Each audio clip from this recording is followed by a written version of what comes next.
के भस्म में खाक में लौटने लगे तो कहा जाता है एक अंकुरित हुआ और उसका एक पत्र छाती से लगाया। नारायण ने शीतलता का अनुभव किया।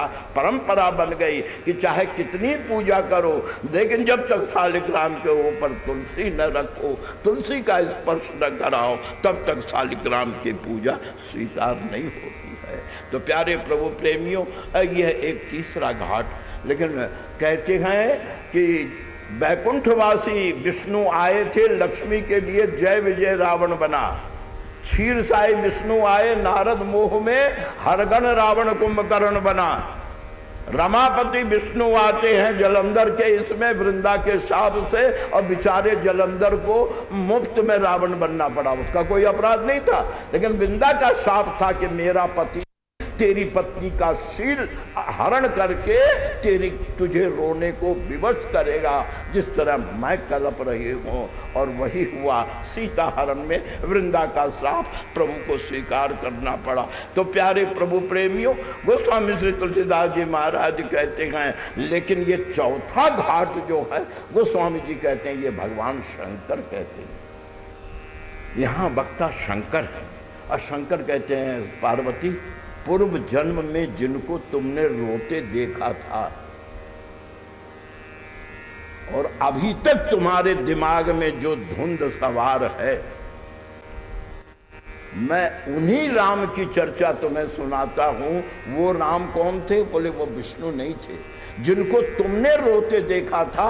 पुरुष प्रसिद्ध प्रकाश निधि प्रगट परावर नाथ, रघुकुल मणि मम स्वामी सोई, कही शिव नायो माथ। वो है विष्णु के भी विष्णु, शंकर के भी शंकर, ब्रह्मा के भी ब्रह्मा, सूर्य के भी सूर्य, अग्नि के भी अग्नि जो है वो परम प्रभु। उनकी कथा मैं तुम्हें सुनाता हूं। जही कारण अज अगुण अरूपा, ब्रह्म भयव कौशल प्रभुपा। विष्णु नहीं। जैसे कोई नाटक कोई कलाकार खेल रहा हो, लोग तारीफ कर रहे हों, लेकिन वही नाटक कोई सीनियर कलाकार आ जाए और उसी नाटक को अगर वो एक्ट करे तो उसकी कला में निखार होता है, सीनियरिटी अनुभव का बोध होता है। एक एक संवाद के बोलना, संवाद वही है, रामायण की कथा वही है, चारों घाटों पर है, लेकिन इस अवतार में परम ब्रह्म जब राम बनकर आए, इनके संवाद बोलने का तरीका ही और है। अन्य रामायण के राम जहां बोलते हैं, वाल्मीकि के राम और तुलसी के राम में संवाद बोलने में इतना फर्क है, इतना फर्क है। वाल्मीकि में कौशल्या वन गमन के समय कहती हैं कि अगर तू मेरी सौत के कहने से मुझे दुख में बिलखता छोड़कर जंगल जाता है तो राम तुझे मातृहत्या का पाप लगेगा।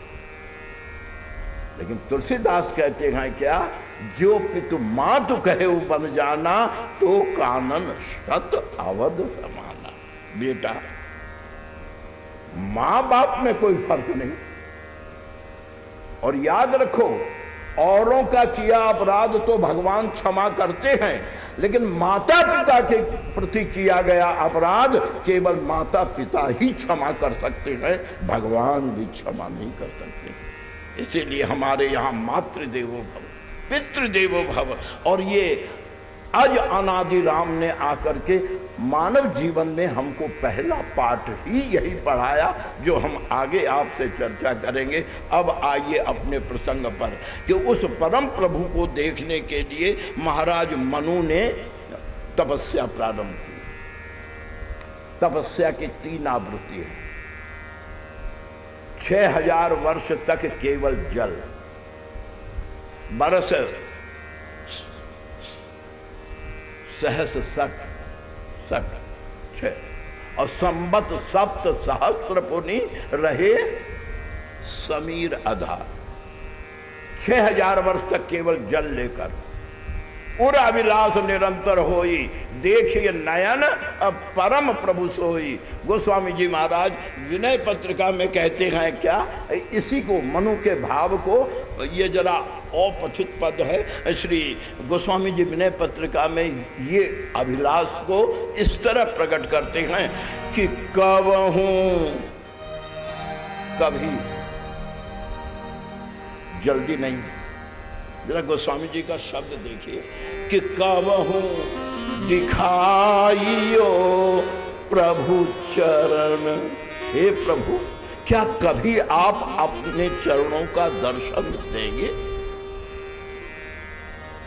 दिखाई यो हरि चरण कबहू दिखाइयो हरि चरण कबहू दिखाइयो हरि चरण। दिखाइयो हरि चरण कबहू दिखाइयो हरि चरण कबहू दिखाइयो हरि चरण।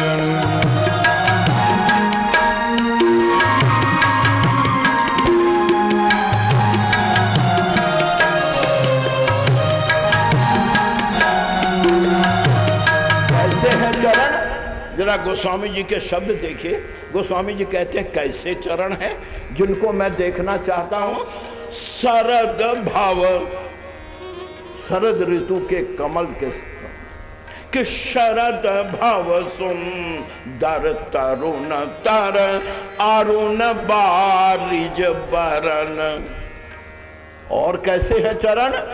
गंगा जनक, गंगा के पिता, गंग जनक अनंग आरि प्रिय अकपट बटु बलि चरण।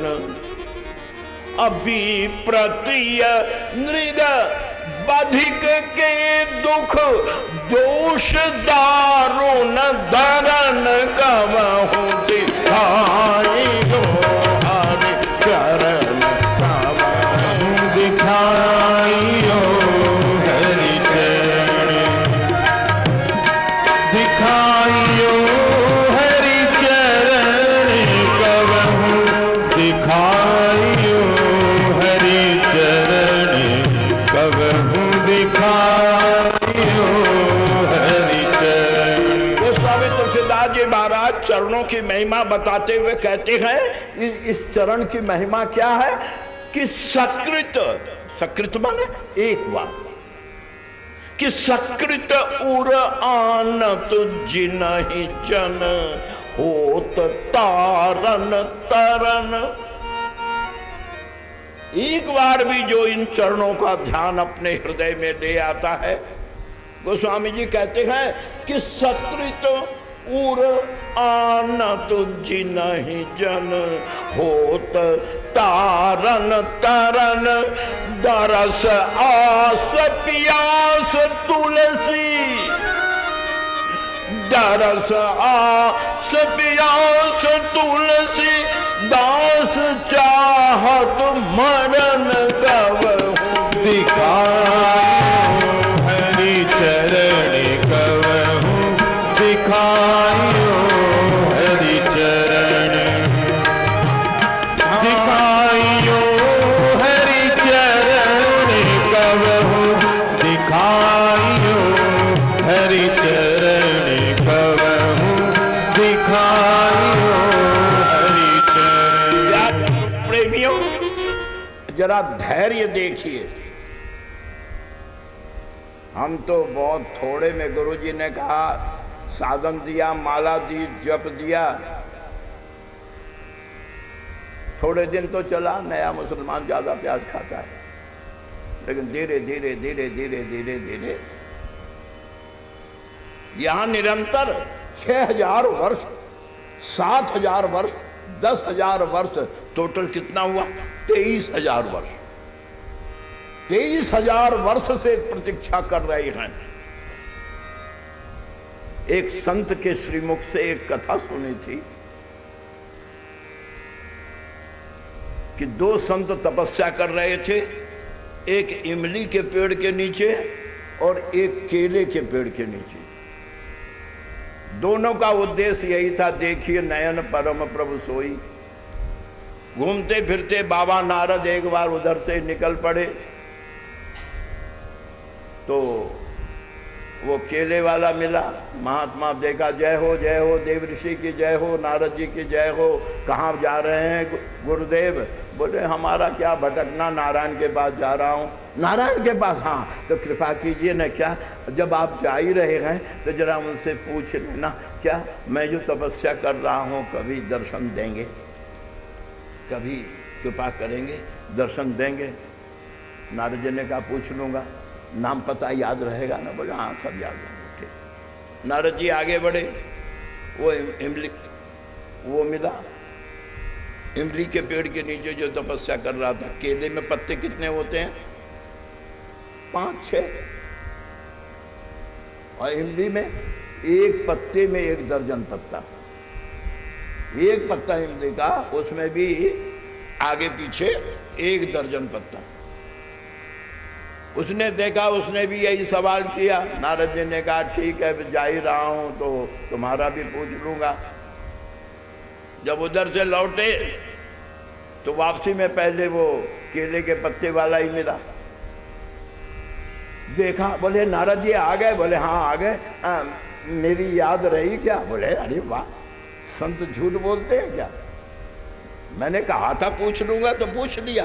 तो क्या कहा नारायण ने? नारायण ने कहा कि संत से कह देना उस केले के पेड़ के सभी पत्ते अपने आप, कोई काटे नहीं, ताड़े नहीं, तो अपने आप टूट करके गिर जाए। यानी केले में जिस दिन कोई पत्ता नहीं रहेगा उस दिन मैं उसके सामने प्रकट होकर उसका दर्शन दूंगा। कहकर नारद आगे बढ़े। अब वो महात्मा भजन तो नहीं, केले के पत्ते को देख रहा है, मन में सोचता है कम वक्त में पत्ते के सिवा और कुछ है भी तो नहीं, और एक गिरने लगता है कि दूसरा निकल पड़ता है। कहावत बन गई, ज्यों केले के पात में पात, पात में पात। दिखते तो 4 ही 5 हैं, लेकिन एक जहां झुकता है कि तुरंत दूसरा सिर उठा लेता है। महात्मा ने कहा ये तो बेमियादी बुखार है, पटक दी, माला, चला गया। ये तो पत्ते कभी गिरेंगे ही नहीं, एक गिरता है दूसरा निकलता है। जो कहावत बन गई, जो केले के पात में पात, पात में पात, त्यों वक्ता की बात में बात, बात में बात। निकलते चलो, वो चला गया। उसके बाद पहुंचे, वो इमली वाला मिल गया। तो इमली वाले ने जैसे देखा, बोले बाबा याद रही क्या? बोले हाँ। क्या कहा? वही वहां भी कहा।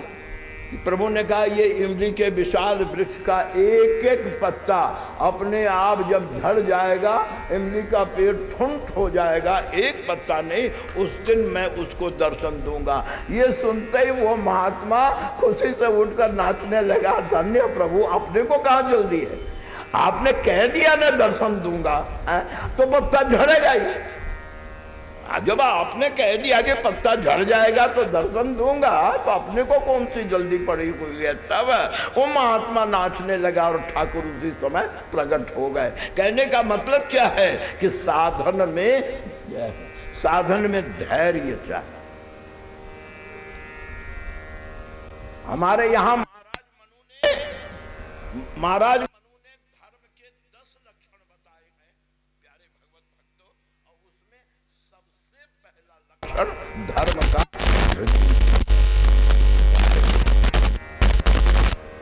मनुष्य का अगर कोई मित्र है तो उसका आत्मविश्वास है, और मनुष्य का अगर कोई शत्रु है तो वह उसका अभिमान है।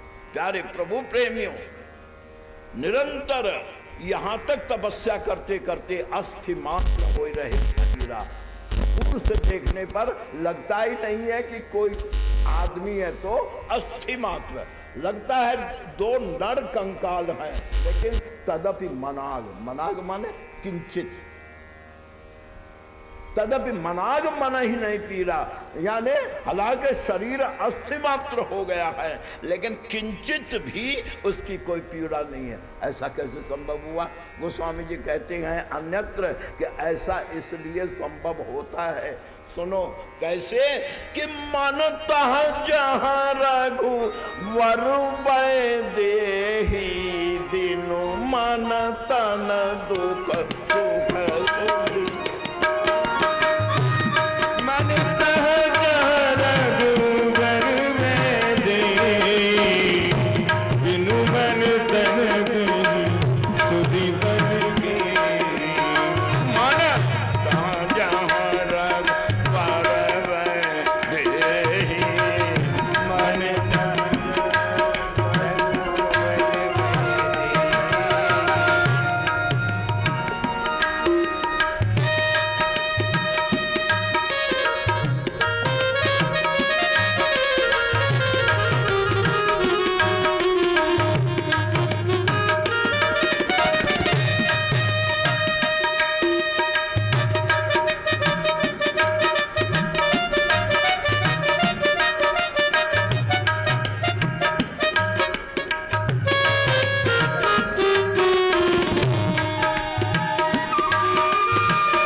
कहते हैं, हालांकि शरीर ढांचा बन गया लेकिन तदपि मनाग मनई नहीं पी रहा। और गोस्वामी जी महाराज अब ध्यान दीजिए, विधि हरि हर तप देख अपारा।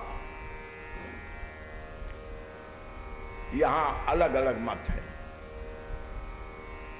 एक मत तो ये है जो सामान्य है, प्राय सभी टीकाओं में है, कि यह अपार तपस्या ब्रह्मा विष्णु और महेश ने देखा।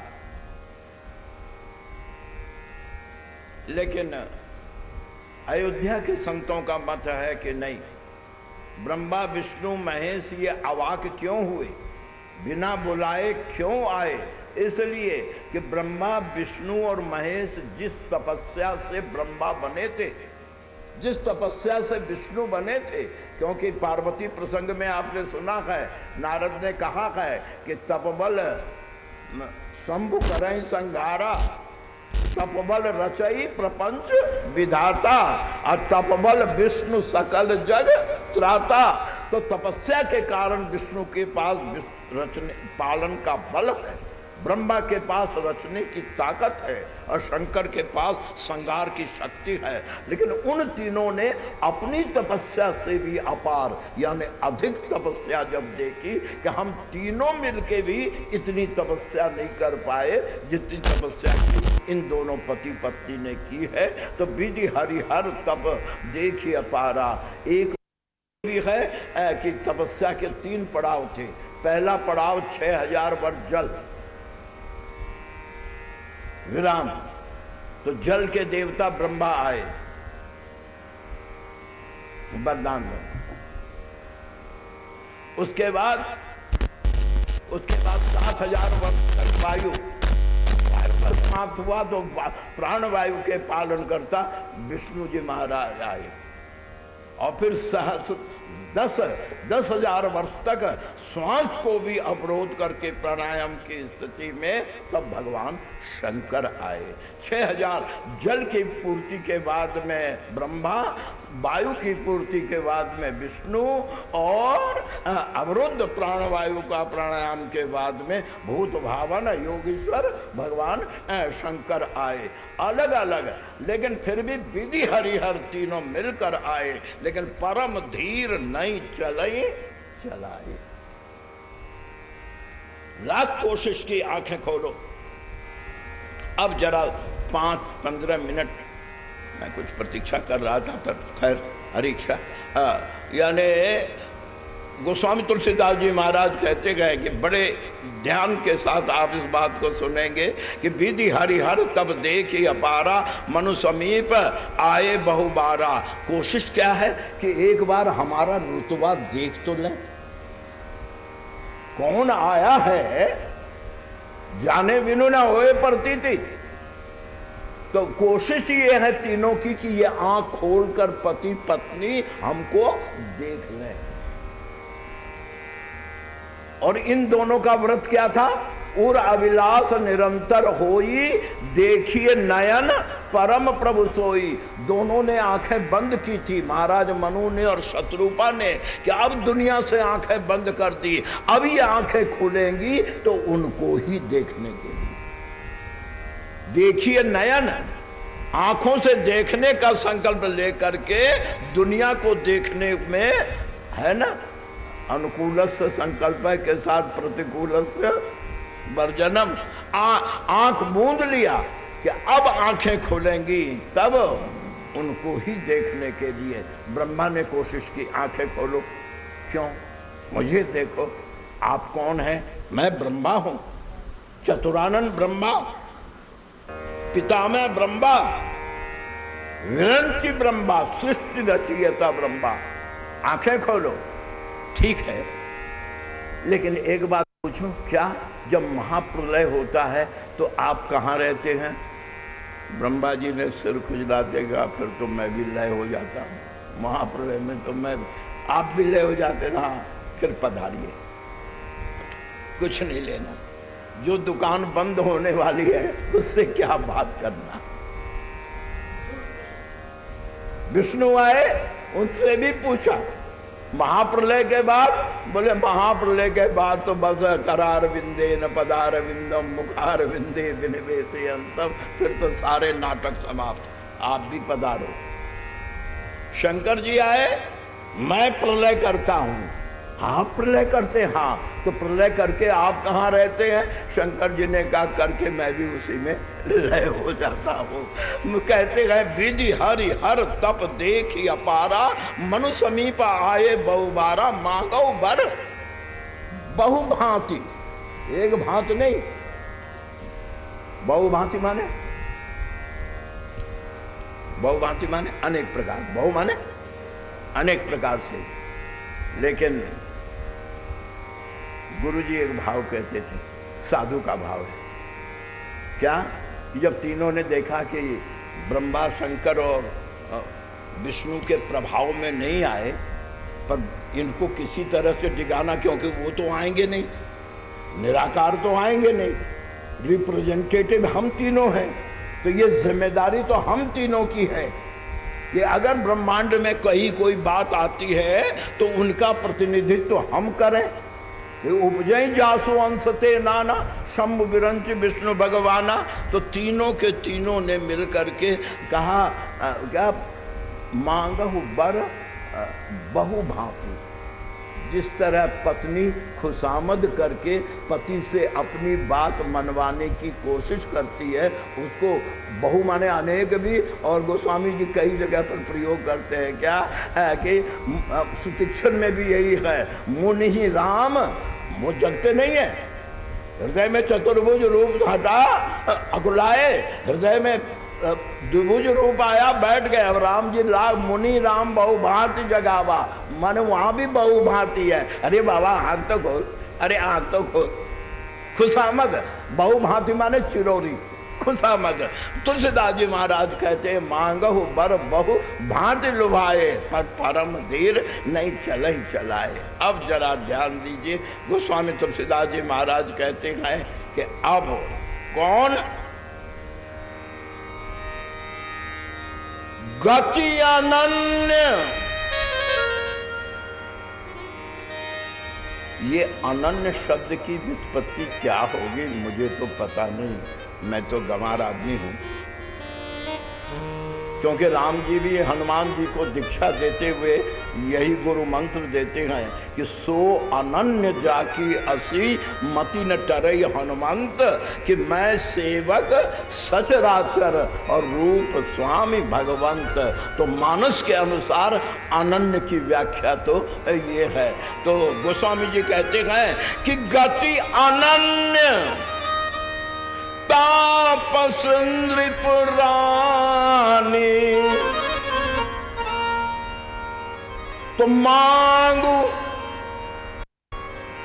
जरा गोस्वामी जी के शब्द को देखिए, रिपीट करते हैं।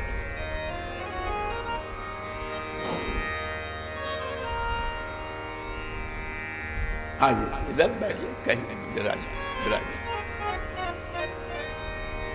ये तो आयोजन ही हनुमान जी के इसमें है, तो ये तो सभी हनुमत रूप है। सब मैं नमन करता हूँ। भगवत कथा में देश के चोटी के विद्वान, धुरंधर से धुरंधर, बड़े बड़े नाम गांव साख वाले आपको आपके घर में आकर रोज दर्शन देते हैं, सुबह 6 बजे से लेकर रात 11 बजे तक हर चैनल पर।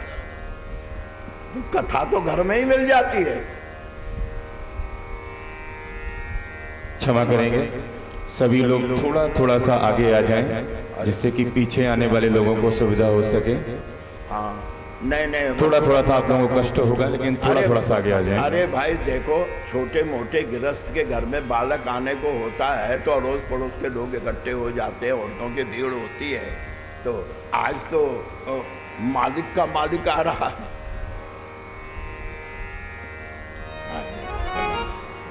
स्वागत स्वागत। प्राण प्राण के जीवन जी के, स्वार्थ रहित सखा सब ही के। आज वो आ रहा जो प्राणों का भी प्राण है। बड़ी कृपा। यहां कथा जीवन है लोगों, ये मिल जाए ना तो फिर तो क्या कहना। मैं कुछ भी सेवा कर सकूं और आपके हृदय में प्रभु के चरित्र के प्रति कुछ भी भावना उत्पन्न हो सके, मेरे पास बाहर की कोई बात नहीं है।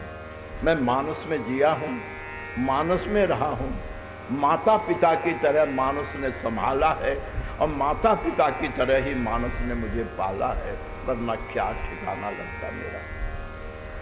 मानस की महिमा क्या है, अगर कोई देखना चाहे तो इस कलिमल ग्रसित विमूढ़ प्राणी को देख ले। नहीं विद्या नहीं बाहुबल, लेकिन फिर भी आप सब लोग इस प्रकार आदर पूर्वक बैठकर भगवत कथा का श्रवण कर रहे हैं। ये भगवत कथा के प्रति आपकी भावना है, न कि किसी व्यक्ति के प्रति। ये तो प्रभु चरित्र के प्रति आपकी भावना है। अब जहाँ से मिले वहाँ थोड़ी रुचि तो होती है।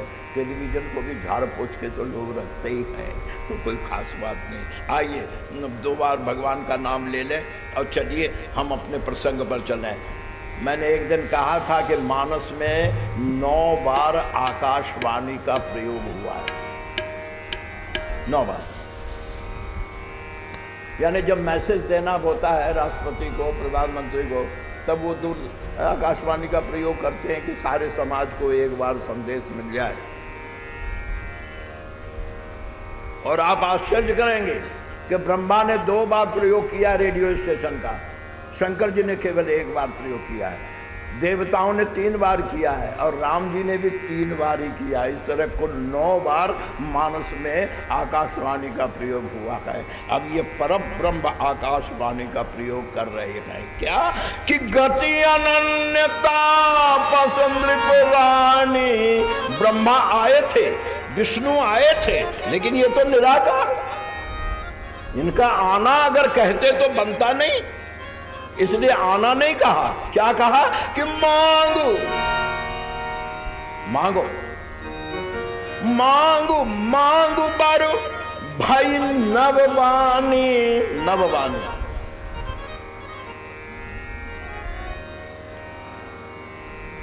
मैंने कल आपसे एक बात कही थी कि मनु शत्रुपा प्रसंग में ये 3 का खेल बड़ा विचित्र है। क्यों? 3 पन बीतने के बाद 4थे पन में ही विराग हुआ। जिस नदी के किनारे पहुंचे राज्य छोड़कर गोमती, उसका भी नाम 3 अक्षर का। नैमिष पहुंचे, वहां भी 3 अक्षर का। और नैमिषारण्य पहुंचने पर जिन लोगों ने स्वागत किया वो भी 3 वर्ग के ही लोग थे। आए मिलन सिद्ध मुनि ज्ञानी। प्यारे प्रभु प्रेमियों, जब जीवन शुरू किया तो भोजन में भी 3 ही पदार्थ, करही आहार शाक फल कंदा, सुमिरहि ब्रह्म सच्चिदानंदा। और उसके बाद जब तपस्या करते हैं तो उसकी भी 3 ही आवृत्ति करते हैं और तपस्या में भी 3 ही देव आते हैं इनके पास में। और अब जब परब्रह्म आकाशवाणी का प्रयोग कर रहे हैं तो उस वाणी का भी 3 ही महत्व बताते गए। गिन लीजिए, कहते हैं कि मांगू मांगू बर भाई नववानी। पहला गुण क्या? परम गंभीर। दूसरा कृपामृत सानी। और तीसरा मृतक जियावनी गिरा सुहाई। मृतक जियावनी गिरा, परम गंभीर और कृपामृत सानी। ये आकाशवाणी में भी 3 है। मांग मांग बर भाई नववानी, परम गंभीर कृपामृत सानी, मृतक जियावन गिरा। शत्रुपा कहती हैं सुनते हो? हाँ, ये तो वो बोल रहे हैं जिनके लिए हम लोग तपस्या कर रहे हैं। मनु कहते तुझे कैसे पता? वो बोल रहे हैं, ये त्रिदेव की तरह कोई और चक्कर ना हो। ये तय कैसे हो कि ये वही बोल रहे हैं जिनको हम देखना चाहते हैं? शत्रुपा ने कहा सो तो है, लेकिन ये तो अब आप ही पता लगा सकते हैं ना। मनु ने कहा ठहरो, मांग मांग गोस्वामी जी कहते हैं ये आवाज जब दोनों के कान के द्वारा श्रवण रंध्र हुई, उड़ जब आई तो क्या हुआ, पता चल गया कि वही है। कैसे कि हिष्ट पुष्ट तन भये सुहाये, हिष्ट पुष्ट तन भये सुहाये, हिष्ट पुष्ट तन भये सुहाये, हिष्ट पुष्ट तन भये सुहाये, मानव वही भवन पिया,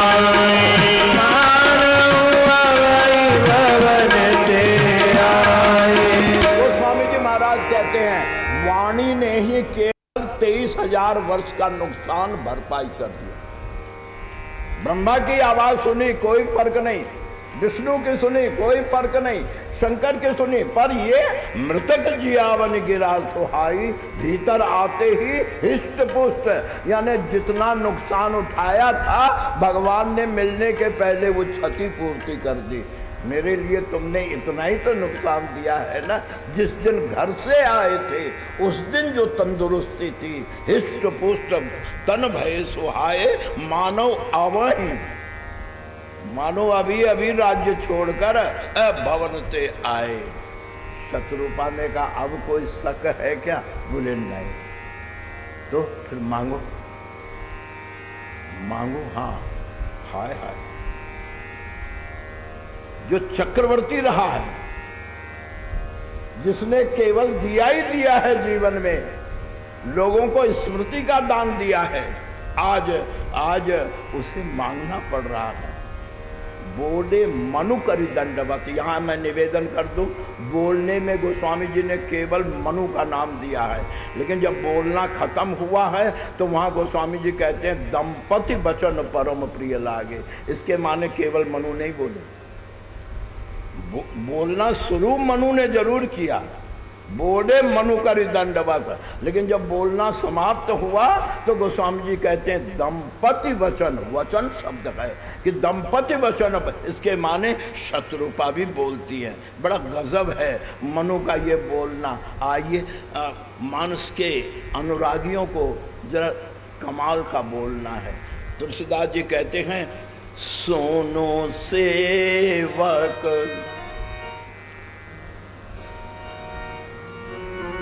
जिसे कभी देखा नहीं, योगियों ने अनुभव में देखा, मुनियों ने मनन में देखा, साधकों ने चिंतन में देखा, शंकर ने अनुभव में देखा, पर आंखों से आज तक किसी ने नहीं देखा। चर्म चक्षुओं में यह सामर्थ्य नहीं है कि परम ब्रह्म की छटा को संभाल सके।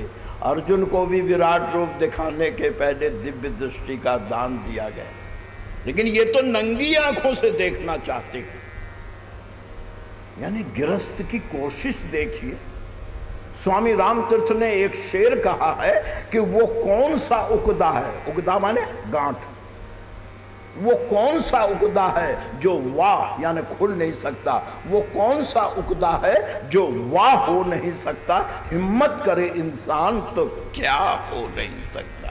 रहीमन मन ही लगाई के देख ले हो के न कोय, अरे नर को वश करी वो कहा नारायण वश होए। आज देखो मांग खुद वह परमार्थवादी चिंतनवादी अनंत अलख निर्गुण स्वयं कह रहे हैं मांगो मांगो।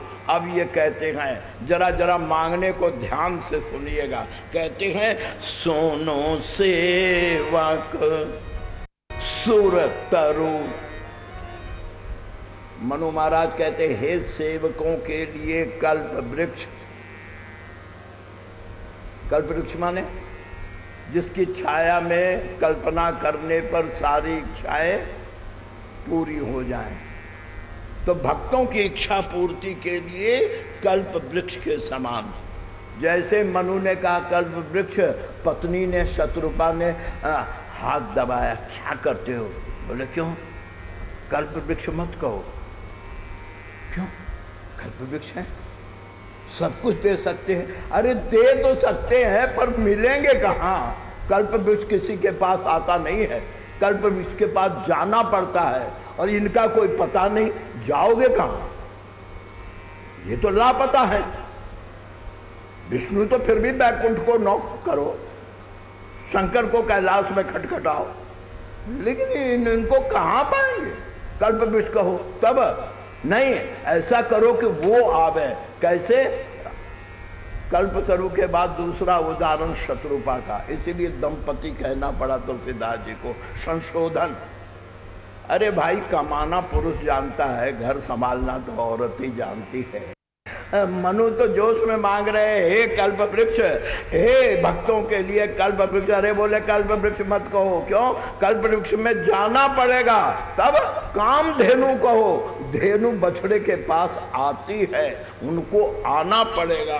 तो सोनू से बकसुर तरु सुर धेनु,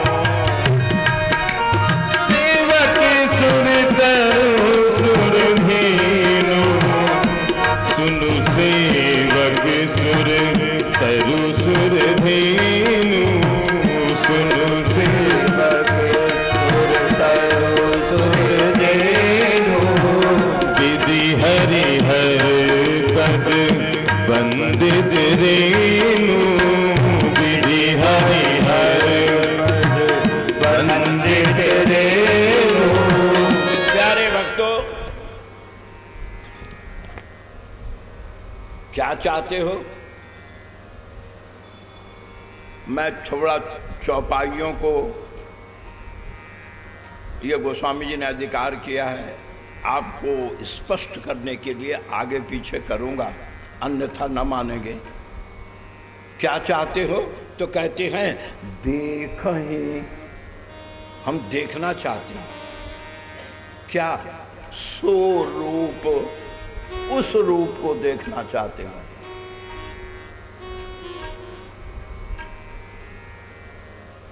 यही अभिलाषा थी। उर अभिलाष निरंतर होई, देखिए नयन परम प्रभु सोई। मनु ने कहा, शत्रुपा मन में सोचती हैं मजदूरी की 23,000 वर्ष, और पति ने कहा देखें तो 1.5 सेकंड का भी हो सकता है। बिजली चमक गई, अगर उन्होंने छटा दिखा दी और अंतर ध्यान हो गए तो 23,000 वर्ष की मजदूरी में 23 सेकंड का मजा। देखा ही नहीं, तब शत्रुपा का संशोधन, हर अर्धाली में संशोधन है। क्या? कि देखा ही हम सो रूप। मनु कहते हैं, शत्रुपा कहती है नहीं, केवल देखा ही नहीं तो देखा ही हम सो रूप भरि लोचन, यानी देखना हमारे हाथ में हो, तुम्हारे हाथ में ना हो कि 2 मिनट दिखाकर चले जाओ। तब जब तक मेरी आंखें भरे नहीं तब तक मैं देखूं। भारी लोचन, कृपा करो।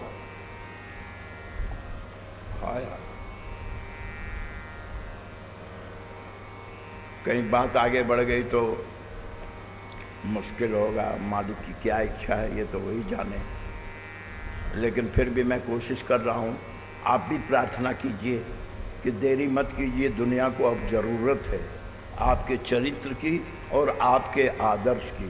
राम जन्म माने सद्वृत्तियों का जन्म, राम जन्म माने अच्छाई का जन्म, राम जन्म माने सात्विक वृत्ति का जन्म, राम जन्म माने भारतीय संस्कृति का हृदय में भाव का जन्म। राम जन्म का अर्थ और क्या है? राम तो त्रेता में हुए थे, हम तो कलयुग में हैं, लेकिन हम राम जन्म के माने क्या है? हमारे भीतर जब तक राम है तभी तक तो हम चल फिर रहे हैं ना। जिस क्षण राम निकल जाते हैं, प्यारे प्रभु प्रेमियों, जो सबको पवित्र करती थी आज वो अपवित्र हो गई। अभी अभी विश्व के नदियों का पिछले 15 दिन पहले रिपोर्ट आया है, 15 दिन पहले रिपोर्ट आया है, उसमें गंगा का रिपोर्ट है कि ऋषिकेश के बाद गंगा का पानी पीने काबिल नहीं रहा और हरिद्वार के बाद तो कपड़ा धोने काबिल भी नहीं रहा। Research report.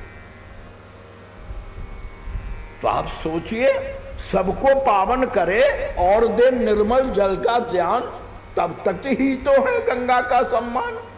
जो सबको पवित्र करने वाली थी आज वो प्रदूषित हो गई, कीटनाशक दवाओं में कीड़े मिल रहे हैं, गुड नाइट पर बैठ करके मच्छर मीटिंग कर रहे हैं। ये सारी प्रकृति, ये सारी विकृतियों को सुधारने के लिए पुरुषोत्तम राम, मर्यादा पुरुषोत्तम राम, भगवान राम, आदर्श राम, चरित्र नायक राम का आज प्राकट्य हो रहा है। प्यारे प्रभु प्रेमियों, मैंने कल एक बात कही थी कि ईश्वर का प्राकट्य 4 प्रकार से होता है। आवेश, प्रवेश, स्फुरन और आविर्भाव। आवेश, आग पर पानी आप चढ़ा दीजिए, पानी खौलने लगेगा, उसमें अग्नि का आवेश आ गया, दाहकता का गुण भी आ गया, पर वो घर नहीं जला सकता। गर्म पानी के छींटे मारो, फपोले उठेंगे, लेकिन झोपड़ी में आग नहीं लगेगी। आवेश। और प्रवेश, लोह पिंड को अगर आप अग्नि में डाल दें तो वो उसमें अग्नि का प्रवेश हो जाता है, तब वो अगर झोपड़ी पर डाल दो तो झोपड़ी स्वाहा हो जाएगी। स्फुरन, स्फुरन कभी कभी शॉर्ट सर्किट में देखा होगा या बिल्डिंग के समय देखा होगा, जो चिंगारी उठती है उसको कहते हैं स्फुरन। ईश्वर का वो भी प्राकट्य है, लेकिन स्फुरन है। और चरित्र में आविर्भाव। तो आज ध्यान देना, आवेश आता है, आवेश आता है वक्ताओं में। जिस क्षण वो व्यासपीठ पर बैठते हैं, जही पर कृपा करहि जन जानी, कभी उर अजिर नचावहि। जितनी देर व्यासपीठ पर रहते हैं, ये भूल कभी मत करना, उस समय नर बुद्धि, वो नर है, नीचे उतरकर फिर नर है, लेकिन जितनी देर व्यासपीठ पर है उसमें भगवत चरित्र का आवेश है। उसकी वाणी में उस समय भगवदीय वाणी बोलती। कभी कभी जीवन की समस्या का हल मिलता है और संतों में, शरणागतों में प्रभु का प्रवेश हो जाता है, यानी उनकी भी वही क्षमता हो जाती है जो प्रभु की क्षमता उद्धार की हो जाती है। गीता में 2 श्लोक हैं। पहले श्लोक में प्रभु ये नहीं कहते हैं कि मैं आता हूं, पहले श्लोक में कहते हैं, 2 बार क्यों कहा, इसलिए कि पहले में कहते हैं तदात्मानम सृजाम में हम, बनाता हूं, बनता नहीं हूं।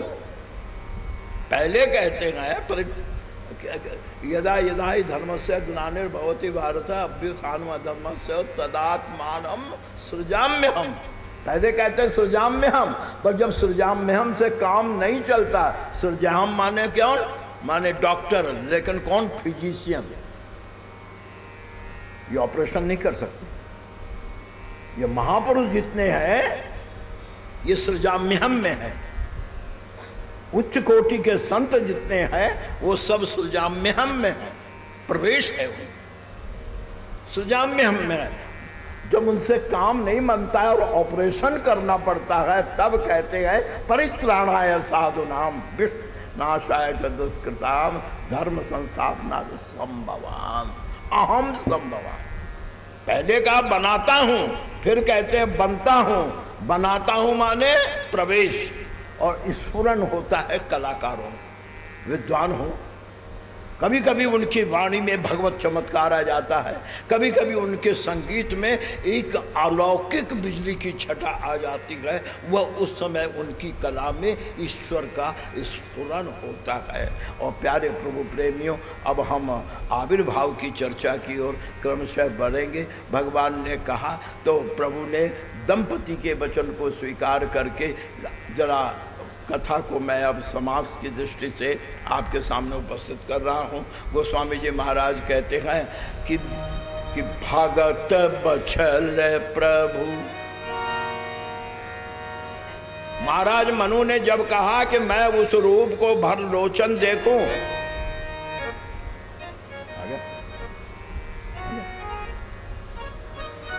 चलो सीताराम सीताराम सीताराम सीताराम सीताराम सीताराम सीताराम सीताराम सीताराम सीताराम सीताराम सीताराम सीताराम सीताराम सीताराम सीताराम श्री राम जय राम जय जय राम श्री राम जय राम जय जय राम श्री राम जय राम जय जय राम श्री राम जय राम जय जय राम सीताराम सीताराम सीताराम सीताराम सीताराम सीताराम सीताराम सीताराम सीताराम सीताराम सीताराम सीताराम